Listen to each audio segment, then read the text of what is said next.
We are fighting the Americans. We are fighting the Americans everywhere they understand. We're fighting the Americans in the pocketbook. We have retaliatory... Canada won't bow down to a bully.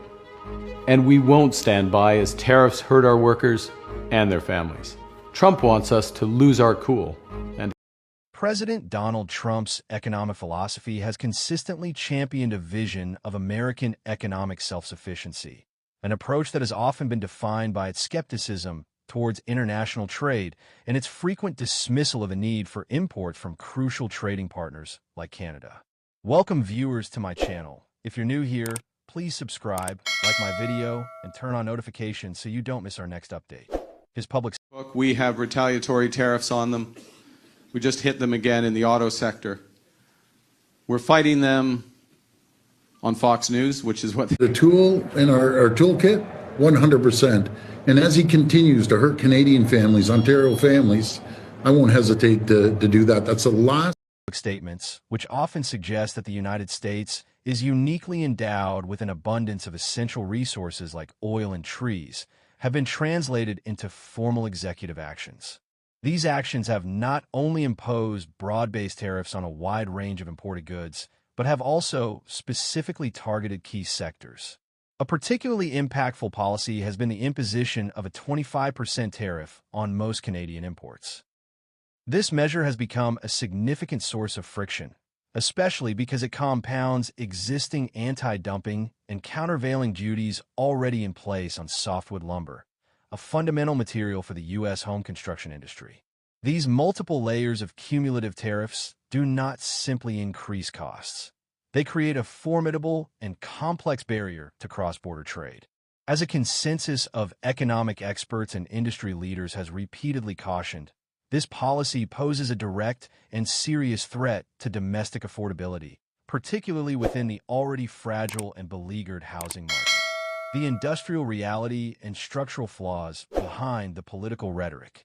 The fundamental flaw in the "we don't need" argument is its profound misunderstanding of the distinction between the simple presence of a natural resource and the complex industrial and logistical capability required to process and utilize that resource at a scale sufficient to meet national demand.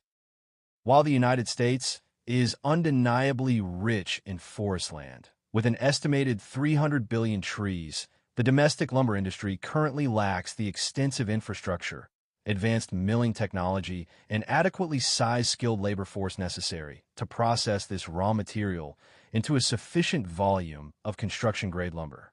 This significant shortfall in domestic production capacity makes the U.S. profoundly and structurally reliant on imports from Canada to bridge a massive supply gap.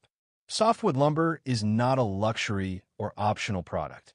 It is the single most critical material in new home construction, forming the essential skeletal structure for framing, roofing, and siding. Therefore, any substantial increase in its cost has a direct, immediate, and significant impact on the final price of new residential properties. The challenge is not just one of volume, but of industrial scale and sophistication. Canadian mills are often larger, more technologically advanced, and strategically located to harvest and process timber from vast, contiguous forest lands. By contrast, the U.S. domestic industry is more fragmented, with many smaller mills that are less equipped to handle the sheer volume and specific species of lumber required by the modern home construction market. The capital investment required to build new, large-scale sawmills, an undertaking that costs hundreds of millions of dollars and takes years to complete, is not a short-term solution to a sudden trade disruption. Even if domestic logging were to increase, there are environmental and regulatory hurdles to consider, as well as the long-term sustainability of American forests. The tariffs, therefore, do not act as a spur to immediate domestic production. Rather, they serve to constrain the existing supply, creating a vacuum that the domestic industry is not equipped to fill. The economic ripple effect on American homeownership. The National Association of Home Builders, NAB, has been a leading and consistent voice in raising the alarm against these tariff policies, arguing that they are actively exacerbating the housing affordability crisis. This crisis, which has been deepening for many years, is a result of a persistent imbalance between housing supply and demand, an issue that has been further magnified by recent surges in demand for rebuilding efforts after devastating natural disasters. According to the NAB, these new tariffs will have a cascading and detrimental effect, causing costs to rise throughout the entire construction supply chain. The organization's data highlights the scale of this issue, revealing that in 2023, approximately $13 billion worth of goods used in new home construction were imported. Of that total, lumber alone accounted for a staggering $8.5 billion. A remarkable 70% of those lumber imports originated directly from Canada, unequivocally demonstrating the U.S. housing market's profound dependence on its northern neighbor. This means that the tariffs are not merely affecting a niche or isolated sector. They're directly disrupting a foundational pillar of the American economy. The economic ripple effect, however, extends far beyond just softwood lumber.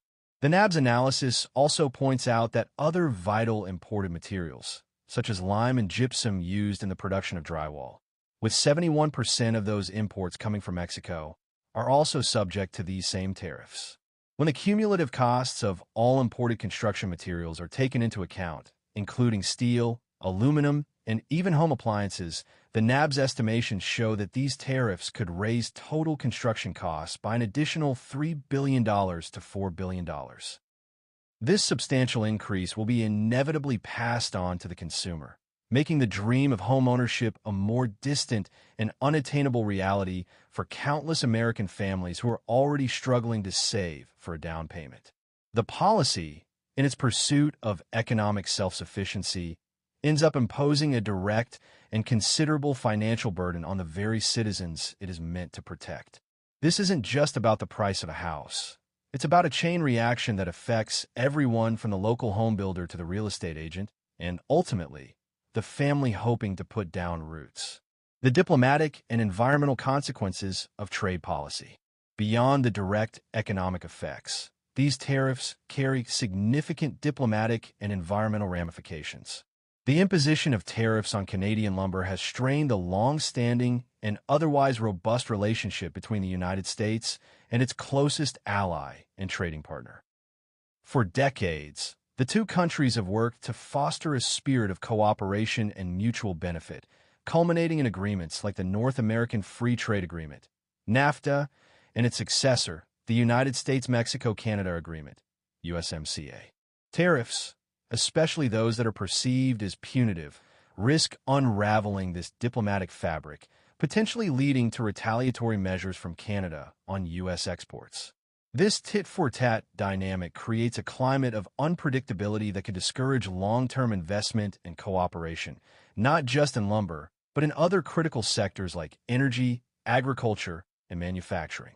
The dispute becomes a symbol of a broader breakdown in trust, affecting security cooperation under organizations like NORAD and creating fissures in a partnership that has been a cornerstone of North American stability for generations.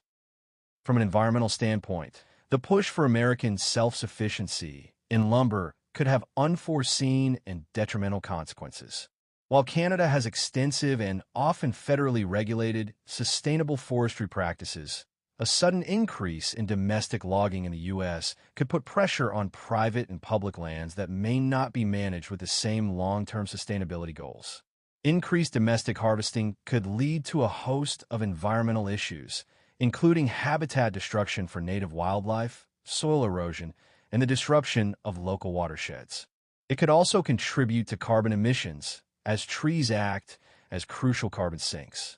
The argument that the U.S. has plenty of trees overlooks the fact that proper forest management is a complex science aimed at preserving biodiversity, preventing wildfires, and ensuring the health of ecosystems.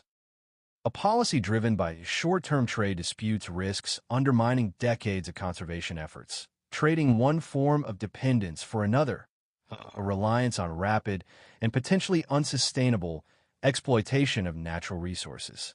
Learning from historical precedent, the cost to consumers. The economic consequences of these tariffs are not a hypothetical scenario. There are predictable outcomes supported by a clear historical precedent.